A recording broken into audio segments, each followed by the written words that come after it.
Hello everyone, katanghalian tapat. Nandito tayo ngayon sa Malolos sa may Motorlandia. Yan, ang motorcycle shop ng bayan. So wala sa plano yung pagpunta rito.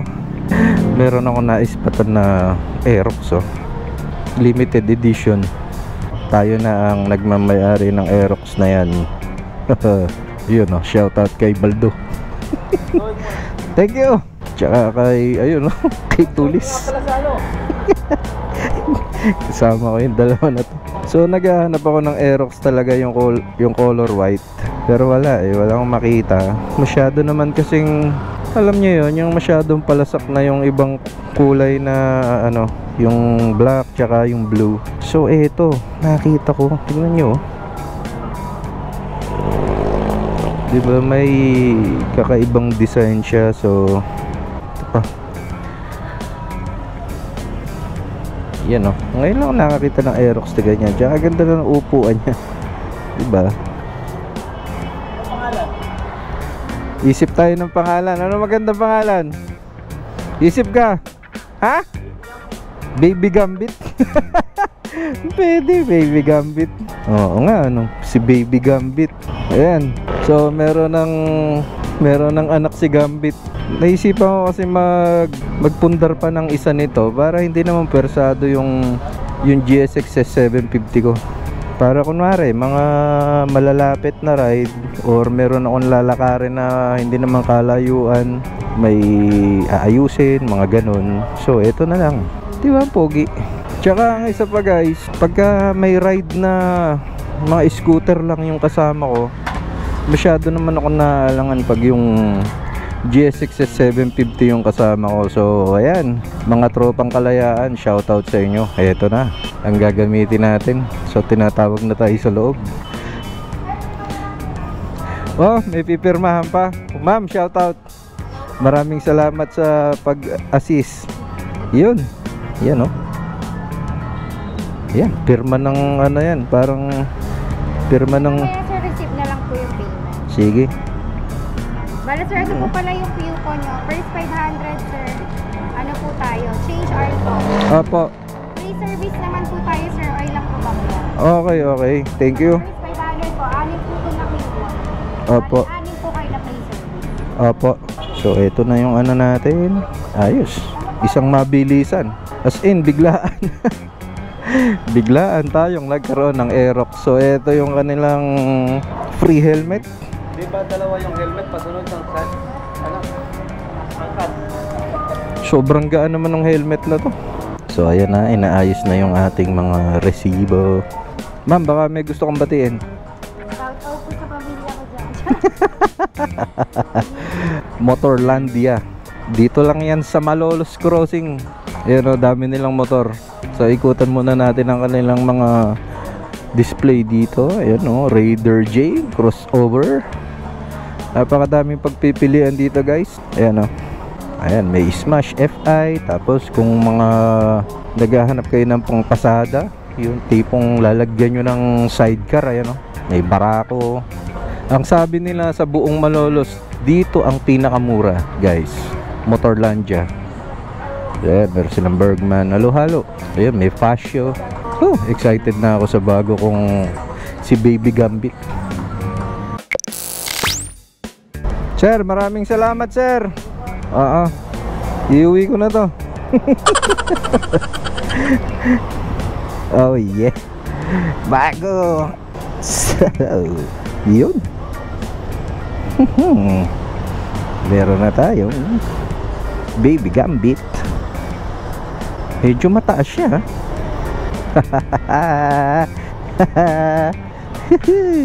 Kaso wala pa yatang gasolina to. Oops, di pa nakatama yung side mirror. Kainitan ang biyahe na to. Signal. So doon tayo sa taas. Baby Gambit.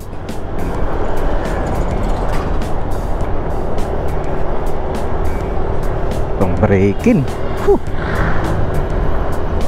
Sporty. Medyo aggressive ang seating position. Tama nga sila. Hindi siya relax gaya ng NMAX.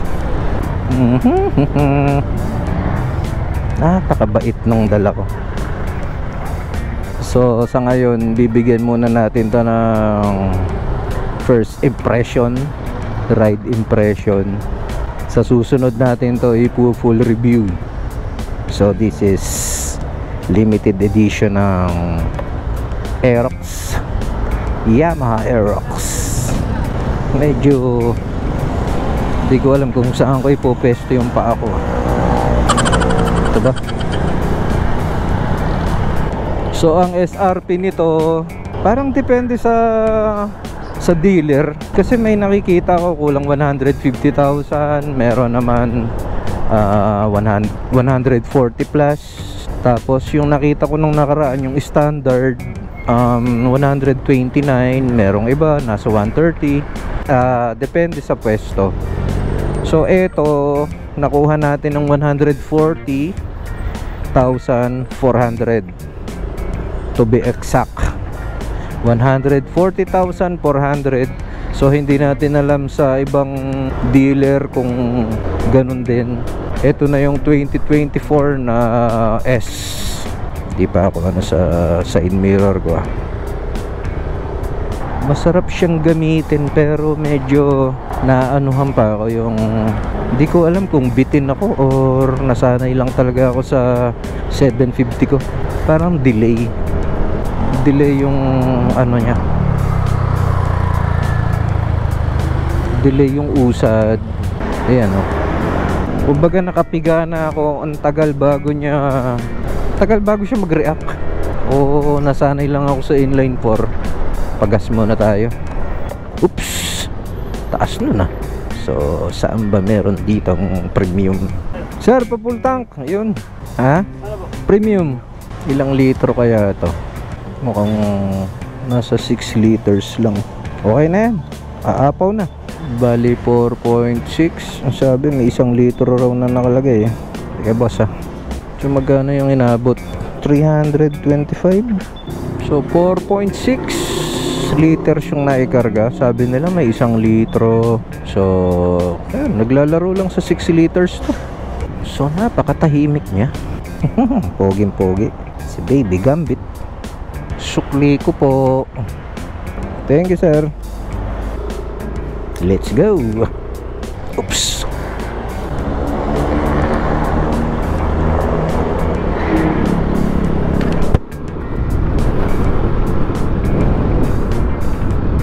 Siyempre medyo igagamay muna natin. Di natin pwedeng basta-basta na lang hatawin.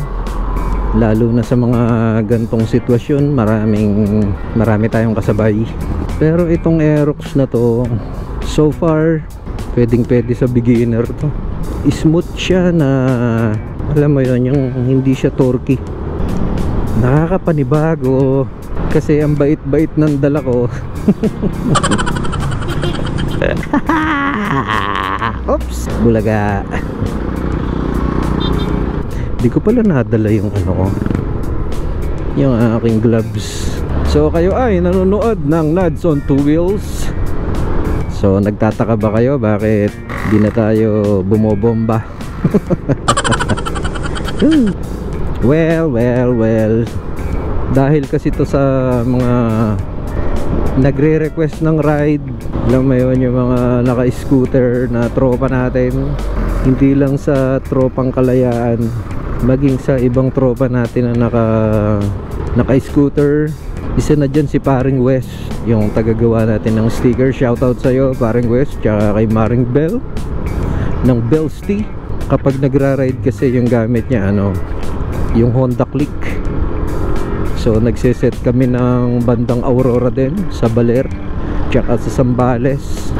So yung mga kasama ko, yung mga kaibigan ko, mga sila Honda Click, NMAX, PCX. Meron din yatang naka-Aerox sa kanila. Yun nga, naaalangan naman akong gamitin yung 750 ko. Meron ako Honda Wave, kaso medyo may edad na siya. Tsaka bukang lang yun pagka nagpupunta-punta lang sa palengke, ganon. So wala talaga ako pambiyahe na scooter. So naisipan ko na to Noong mga nakakaraang araw talagang sabi ko, sige, kuha na ako ng scooter. So kanina wala akong magawa. May mga pinuntahan kaming store, mga dealer, kaso walang Aerox. Ang hirap humanap ng Aerox. So ayun, doon tayo nakakita sa Motorlandia. Nakita ko to limited edition. Dalawa yung available nila, yung isa yung standard, kulay gray. So ito kakaiba, meron siyang design na talaga yung parang simbolo ng Pinas, yung Republika ng Pinas. Tsaka unique yung kulay niya. Nagandahan din ako sa kanyang upuan.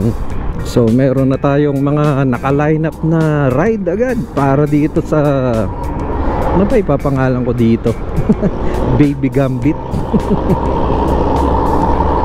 Meron tayong magiging ride sa San Narciso yata, Zambales, sa may bandang Aurora. Ano yun, Dinadjawan ba yun? Tsaka Dingalan. So tingnan natin ang magiging performance. Oh, I'm super excited.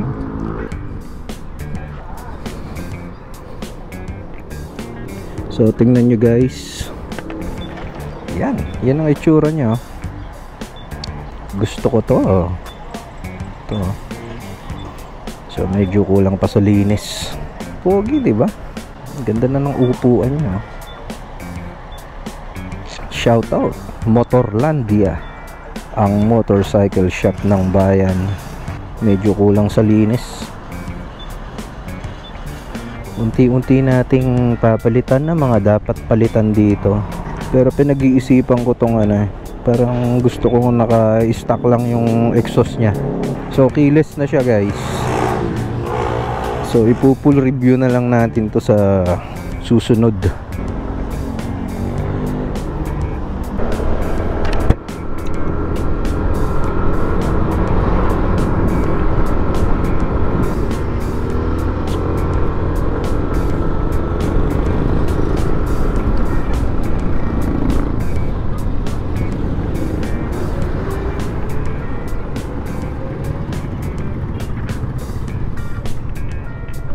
Tabi-tabi po. Tabi-tabi po. So hanggang dito na lang guys. Maraming salamat sa inyong panonood. Excited ako sa susunod na content natin.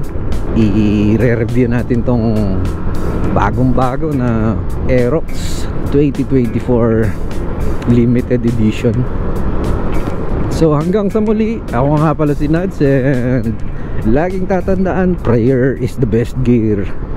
Nads on 2 wheels.